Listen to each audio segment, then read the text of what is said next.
नाज़रीन, आप देख रहे हैं पाक न्यूज़ पाकिस्तान की आवाज़ और हम इस वक्त मौजूद हैं स्पोर्ट काउंसिल दुबई में, जहां पर हमारे साथ हैं अरसलान साहब। इनसे पूछते हैं इनको हमारा चैनल कैसा लगा।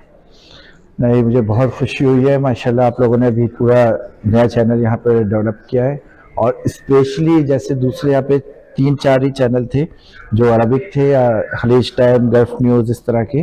और बहुत बड़ी बात है, दिल से खुशी हो रही है कि पाकिस्तान ने भी यहाँ पर अपना चैनल पाक न्यूज़ एचडी के नाम से माशाल्लाह स्टार्ट किया है। और यानी इसी तरह से यानी एक होना चाहिए सर, जिस तरह से पाकिस्तान में हालात है, यहाँ पर जो लोग आ रहे हैं उनकी भी चीज़ें आवाज़ पहुँचनी चाहिए आवाम तक और गवर्नमेंट्स तक दोनों।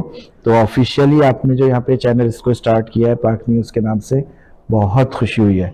और अल्लाह ताला आप लोग कामयाब करे, हम भी आपके साथ इसमें रहेंगे क्योंकि हमारा भी कुछ इसी से रिलेटेड काम है।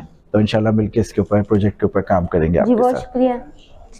और मैं इसके साथ साथ सीईओ पाक न्यूज़ मिस्टर एजाज साहब, जो एजाज साहब हैं, उनको बहुत मुबारकबाद दूंगा कि उन्होंने यहाँ पे दुबई में इतनी अनथक मेहनत के बाद जो है एक बड़े चैनलों के साथ जो यूएई के अंदर जो बहुत मुश्किल है जिनको काम करना, और उन्होंने अनथक मेहनतों के साथ जो है माशाल्लाह यहाँ पे काम शुरू किया। तो बहुत बहुत मुबारक हो आपको एजाज साहब मेरी तरफ से, और पाकिस्तान के जितनी पूरी कम्युनिटी है इवेंट्स की और जो सोशल के हवाले से बहुत बहुत मुबारक हो आपको। जी बहुत शुक्रिया सर।